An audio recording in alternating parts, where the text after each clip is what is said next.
የባህር ዳር ዩኒቨርሲቲ ስፖርት አካዳሚ በየዓመቱ በክረምት ወቅት ለታዳጊዎች ስፖርት ስልጠና ይሰጣል። የ2018 መርሃ ግብሩንም እንግዲህ ጀምሯል። ዩኒቨርሲቲው ለቀጣይ 2 ወራት በተለያዩ የስፖርት አይነቶች ስልጠናዎች ለታዳጊዎች እንደሚሰጡ ያገኘነው መረጃ ያመላክታል።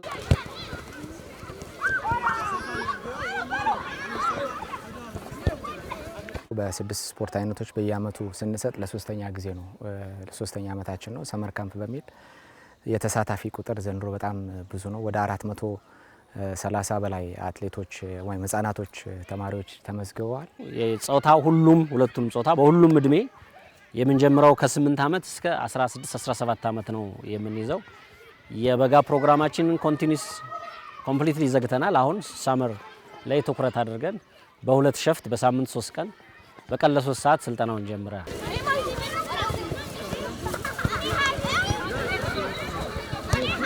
እግር ኳስ ብቻ ላይ ኮንሰንትሬት አናደርግም።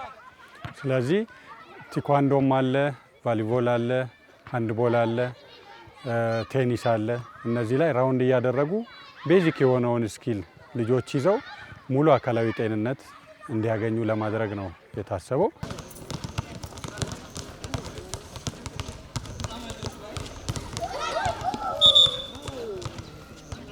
ባለፉት 2 ዓመታት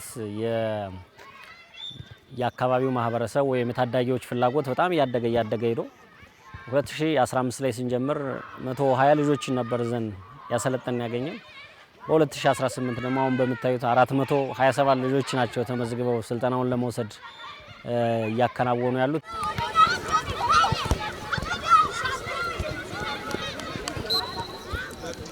በዚህ የታዳጊዎች የክረምት ስልጠና ታዳጊዎች ወደፊት ትልቅ ቦታ እንዲደርሱ የሚያስችላቸውን ክህሎት ያገኛሉ ተብሏል። በተለይ በዩኒቨርሲቲው ድጋፍም ለ2 ወራት የተለያዩ ስልጠናዎች በማግኘት ሀገርን የሚወክሉ ታዳጊዎችን ለማፍራት ጥረት እንደሚደረግ ነው የገለጹልን። እድገቱን ማየት እንደሚቻል በዚህ ዓመት ከእያንዳንዱ ዲሲፕሊን 40 ልጆችን የተሻሉ የሚሆኑ 40 ልጆችን መርጠን 120 የሚሆኑ ከ120 እስከ 150 የሚሆኑ ልጆችን ስኮላርሺፕ ሊሰጥልን ፕሬዝዳንቱ ቃል ገብቶልናል። እሱን አይደንቲፋይ ያደረግ ነው። ይህ ማለት ምን ማለት ነው? እነዚህ ከ120 እስከ 150 የሚሆኑ ልጆች የምግብና የአልጋ አገልግሎት እዚሁ ተሰጧቸው የ2 ወር ስልጠና እዚህ ቁጭ ብለው የሚሰለጥኑበትን መንገድ ያው ግሪን ላይት ሰጥቶናል ፕሬዝዳንቱ። ምረጡና ልጆችን አሳውቁን ብሏል። ያን የምንሰጥበት ይሆናል። ያው እድገቱ በዚህ መንገድ እያደገ የመጣ ፕሮግራም ነው የሳመር ካምፓችን።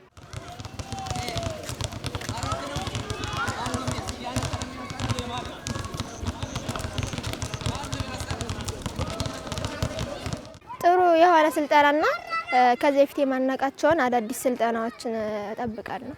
ከዚህ ስልጠና የምጠብቀው ደግሞ በጋ እንሰራ ነበር። ከበጋው የተሻለ ስልጠና እጠብቃለሁ። ስልጠናው አንደኛ ነገር በጣም ለየት ያለ ስልጠና ነው የሚሰጧቸው። አሰልጣኞቹ፣ ኮቾቹ በጣም ደስ የሚል ዲሲፕሊን ያላቸው ልጆችን በደንብ አድርገው መቅረጽ የሚችሉ ጥሩ የሆነ ስልጠና እንደሚሰጡ ነው ያየሁት ነኝ።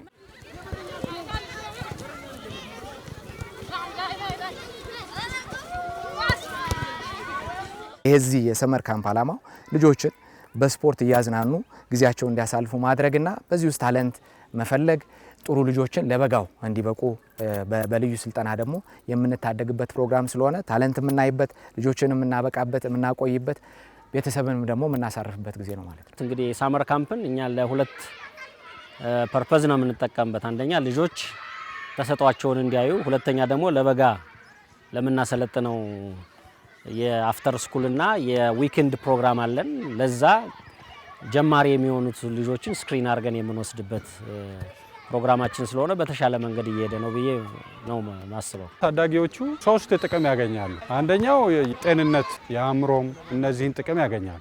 ሁለተኛው የስኪል ቤዚክ ስኪል ጥቅም ያገኛሉ። ሁለተኛ ከዚህ ውስጥ ደግሞ አገሪቷን ሊወክሉ የሚችሉ ማለት ነው ስፖርተኞችም የሚወጡበት መነሻ እንደ መነሻም ይሆናል ማለት ነው።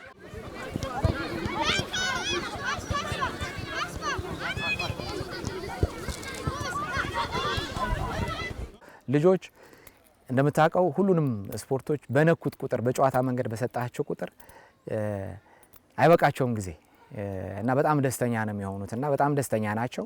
እኛም አሁን እየሰራን ያለው ነው ምንድነው እግር ኳስ በሳምንት ውስጥ 2 ቀን እያንዳንዱ ስፖርት በሳምንት ውስጥ ቢያንስ 2 ቀን እንዲነኩ አድርገን ነው የምናሰራው። እግር ኳስ ላይ ያለውን ክህሎት ወደ ባስኬትቦል ወደ እጅ ኳስ ስናመጣው እዛ ያለውን እውቀት በጋራ ሼር የሚያደርጉት የተሳሰረ ለኮኦርዲኔሽን ለስኪል የሚበቃ ተሰጦ ይዞ እንዲያርጉ ሁለገብ እንዲሆኑ እናደርጋለን።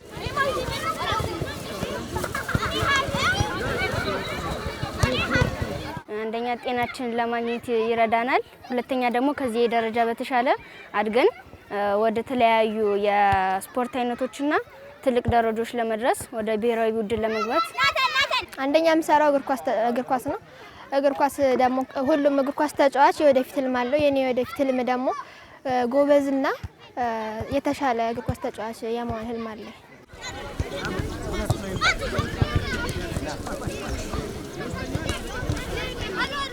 ህጻናቶች ላይ መስራት ስፖርቱን መታደግ ነው። ስለዚህ ስፖርቱ እንዲያድግ ህጻናት ላይ ትምህርት ቤት ላይ ታዳጊዎች ላይ ካልሰራን ስፖርቱ ሊያድግ አይችልም። መስራት ብቻ አይደለም፣ በትክክል መስራት ሳይንሳዊ ስልጠና መስጠትም ታሳቢ ማድረግ አለበት።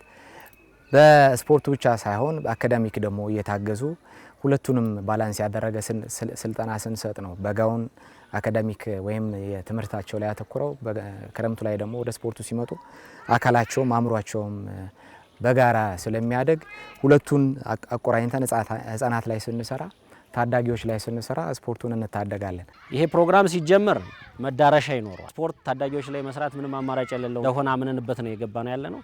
እንግዲህ የምናየው ጥሩ ብሔራዊ ቡድን ወጣ ብለውም ተሽጠው ማለት አግሪመንት ኖሯቸው የተሻለ ፕሮግራም ኖሯቸው የሚጫወቱ ለተባለውም አፍሪካ ውስጥ ሊሆን ይችላል አውሮፓ ውስጥ የሚጫወቱ ልጆችን ማየት በቅርብ ርቀት በ10 በ5 በ8 ዓመት ውስጥ ያን ማየት አቀደን ነው እየሰናየ ነው። እንግዲህ አንዳንድ ልጆች ተስፋ የሚሰጡን አይተናል። እንደሚታወቀው እነ ዳዊትን አይተናል እና ተስፋ አላቸው ብንሰራ ባህርዳር ዩኒቨርሲቲም ሳይሆን ሁሉም ሰዎች ተጋግዘው ቢሰሩ ልጆች ላይ ተስፋ አለን ብዬ አስባለሁ።